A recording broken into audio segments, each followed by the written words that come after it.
Hello everybody, ਸਤਿ ਸ਼੍ਰੀ ਅਕਾਲ ਜੀ ਸਾਰਿਆਂ ਨੂੰ। ਤੁਹਾਨੂੰ ਪਤਾ ਹੀ ਹੋਗਾ ਜੀ ਅੱਜ ਹੈੱਡ ਮਾਸਟਰ ਪ੍ਰਿੰਸੀਪਲ ਦਾ ਐਗਜ਼ਾਮ ਜਿਹੜਾ ਹੋਇਆ ਅਤੇ ਆਈ ਐਮ ਪਿਊਸ਼ ਅਤੇ I will be taking up your English section. ਤੁਹਾਨੂੰ ਇੰਗਲਿਸ਼ ਦੇ ਬਹੁਤੇ ਕੁਐਸਚਨ ਤਾਂ ਆਏ ਨਹੀਂ, ਸਿਰਫ 5 ਕੁਐਸਚਨ ਆਏ ਸੀਗੇ। We have got the cuttings for that. ਠੀਕ ਹੈ ਜੀ, ਉਹਨੂੰ ਆਪਾਂ ਕੰਪਲੀਟ ਕਰਦੇ ਹਾਂ, ਦੇਖਦੇ ਆਪਾਂ ਬਈ ਕੀ ਆਨਸਰ ਬਣਦਾ, ਕਿੱਦਾਂ ਉਹਦਾ ਕੁਐਸਚਨ ਹੈ, right. So without wasting much time let us start. Here we have fill in the past tense or past participle of the verb given. You were required कि तुसी इत्थे use सिर्फ past tense ही करना हैगा, right? It says the word is sink. If we go by chance, we know that sink has got 3 forms of verb. It is sink, sank, sunk, right? 3 forms ਹੈਗੀਆਂ ਇਹਦੀ। ਤੇ ਕਿੱਦਾਂ first farm ਜਿਹੜੀ ਹੈਗੀ ਉਹ ਹੈਗੀ ਤੁਹਾਡੀ ਸਿੰਕ, ਦੂਜੀ ਜਿਹੜੀ ਹੈਗੀ ਉਹਦਾ ਨਾਮ ਹੈ sank, while the third one comes out to be sunk. ਹੁਣ ਇੱਥੇ question his voice gradually, this comes out to be subject, ਇਹ ਤੁਹਾਡਾ ਹੈਗਾ ਵਰਬ। ਯਾਨੀ ਸਾਡੇ ਕੋਲ ਸਿੱਧਾ ਇੱਥੇ ਤੁਸੀਂ ਨਾ ਮੇਨ ਵਰਬ ਲਾਉਣਾ ਹੈ, ਇਸ ਤੋਂ ਪਹਿਲਾਂ ਕੋਈ ਹੈਲਪਿੰਗ ਵਰਬ ਦੀ ਲੋੜ ਆਈ ਨਹੀਂ, ਰਾਈਟ ਜੀ। ਹੁਣ ਤੁਹਾਨੂੰ ਪਤਾ ਸੈਂਕ ਤੇ ਸੰਕ ਦੋਨੋਂ ਹੀ ਤੁਹਾਡੇ ਪਾਸਟ ਫਾਰਮਸ 'ਚ ਹੈਗੇ, ਠੀਕ ਹੈ ਜੀ। ਇਹ ਤਾਂ ਪ੍ਰੈਜ਼ੈਂਟ ਬਣਦਾ ਜੀ, ਸੋਰਸ ਫਾਰਮ ਹੈ, ਇਹ ਵੀ ਤੁਹਾਡਾ ਪਾਸਟ, ਇਹ ਵੀ ਪਾਸਟ। ਤੁਹਾਨੂੰ ਪਤਾ ਥਰਡ ਫਾਰਮ ਨਾਲ ਹਰ ਵਾਰੀ ਹੈਜ਼ ਹੈਵ ਹੈਡ ਲਾਣਾ ਹੀ ਲਾਣਾ ਤੁਸੀਂ, ਰਾਈਟ ਜੀ।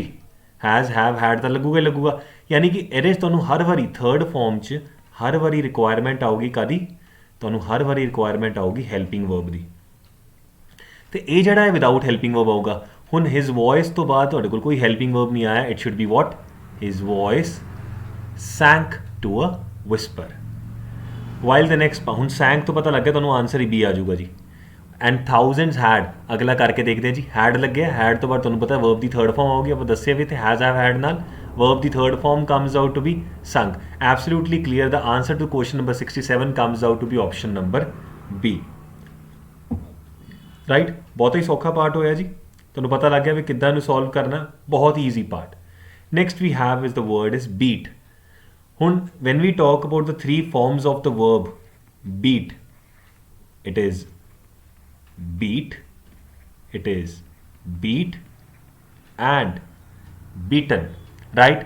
It says on the arrival of a policeman, here we have he, right? It has to be what, it has to be related to what, past indefinite only. So we can say he beats a hasty retreat, he dashed the Afghans in a bloody battle. Now second ਚਲ beat ਪੱਕਾ ਹੀ ਆ ਜਾਊਗਾ ਜੀ, ਠੀਕ ਹੈ ਜੀ। Beated is no word, beated is no word ਆਪਾਂ ਕੱਟਤੇ, ਠੀਕ ਹੈ ਜੀ। ਫਿਰ ਹੁਣ ਇੱਥੇ ਵੀ ਤੁਹਾਡਾ ਕੋਈ ਬੀਟਡ ਕੋਈ ਵਰਡ ਹੁੰਦਾ ਹੀ ਨਹੀਂ ਹੈ, ਇਹਨੂੰ ਵੀ ਕੱਟਤਾ। ਆਪਸ਼ਨ ਇਰੈਡੀਕੇਟ ਕਰਕੇ ਪਤਾ ਲੱਗ ਗਿਆ ਕਿ ਆਨਸਰ ਤੁਹਾਡਾ ਡੀ ਹੈ, ਪਰ ਫਿਰ ਵੀ ਸਾਡਾ ਫਰਜ਼ ਹੈ ਚੈੱਕ ਕਰਨਾ। ਆ ਦੇਖੋ ਹੀ ਸਬਜੈਕਟ ਨਾਲ ਲੱਗੇਗਾ verb, verb comes out to be ਕਿਹੜਾ, ਬੀਟ। ਇੱਥੇ ਵੀ ਇਕੱਲਾ ਹੀ ਸਬਜੈਕਟ, ਫਿਰ ਲੱਗਿਆ ਤੁਹਾਡੇ ਕੋਲ ਵਰਬ। ਇੱਥੇ verb, this is called passive form of verb. Why do we call it a passive form, because ਇਹ ਤੁਹਾਡਾ ਸਬਜੈਕਟ ਹੈ, ਇੱਥੇ ਹੈਲਪਿੰਗ ਵਰਬ ਲੱਗਿਆ। ਸਾਨੂੰ ਪਤਾ ਵਾਜ਼ ਵਰ ਨਾਲ ਤਾਂ ਆਈ ਚਾਹੀਦਾ ਹੈ, ਪਰ ਇੱਥੇ ਸਾਡੇ ਕੋਲ ਥਰਡ ਫਾਰਮ ਹੈਗੀ, it means this is called passive voice. ਇਹਨਾਂ ਨੂੰ ਹਰਾਤਾ ਸੀ, they were beaten. So the answer to this comes out to be option number D, D means dog, right.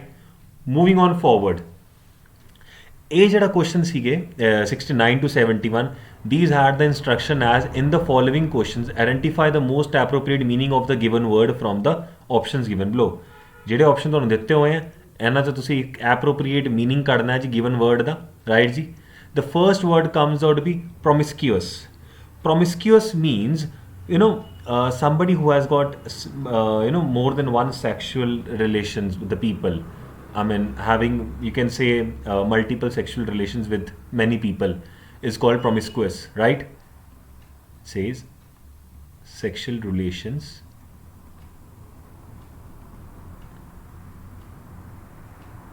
with many people, right?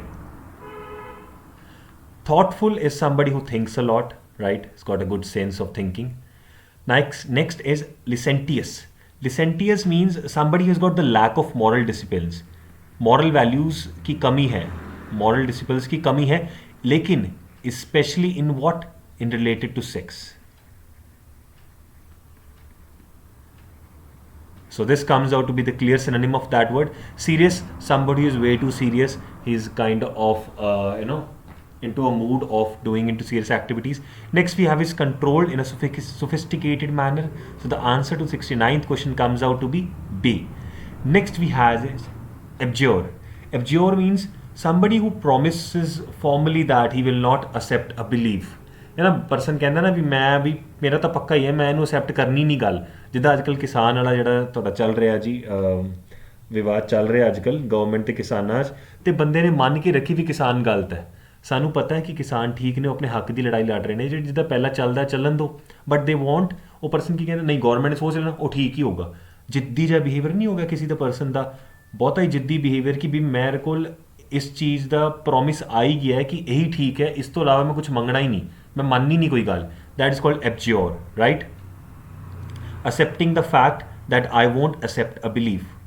Somebody won't accept any other belief. Right? Accept ਤੁਹਾਨੂੰ ਪਤਾ ਹੀ ਹੈ, ਇਹ ਤਾਂ ਇਹਦਾ opposite ਹੋ ਜਾਊਗਾ। accept ਮਤਲਬ ਮੰਨ ਲੈਣਾ। receive ਵੀ ਤੁਸੀਂ ਕਹਿ ਰਹੇ ਹੋ ਨਾ, ਇਹ ਪਰਸਨ ਨੇ ਤੁਹਾਡਾ ਵਿਊ ਰਿਸੀਵ ਕੀਤਾ ਹੈ, ਯਾਨੀ ਉਹਨੇ ਮੰਨ ਲਿਆ। what do you mean by consent? To consent is जैसे कहेंगे ना भी इन्हों consent दे दो, यानी कि you are giving him allowance, ਉਹਨੂੰ allow ਦੇ ਦਿਓ ਕਿ ਵੀ ਉਹਨੂੰ permission ਦੇ ਦਿਓ ਕਿ ਇਹ ਕੰਮ ਕਰਨ ਦਿਓ, to allow something to happen. Next we have is renounce. Renounce ਦਾ ਮਤਲਬ ਇਹੀ ਹੁੰਦਾ ਹੈ ਤੁਸੀਂ ਮੰਨ ਕੇ ਰੱਖਿਆ ਵੀ ਇਸ ਤੋਂ ਇਲਾਵਾ ਕੋਈ ਬਿਲੀਫ ਨਹੀਂ ਹੈ ਕਿ ਜਿਹੜਾ ਮੈਂ ਸੋਚਿਆ ਉਹ ਠੀਕ ਹੈਗਾ। Hence the answer to question number 70 comes out to be option number D. Way to simple approach, the answer comes out to be option number D. Next we have is the word which is called dogmatic.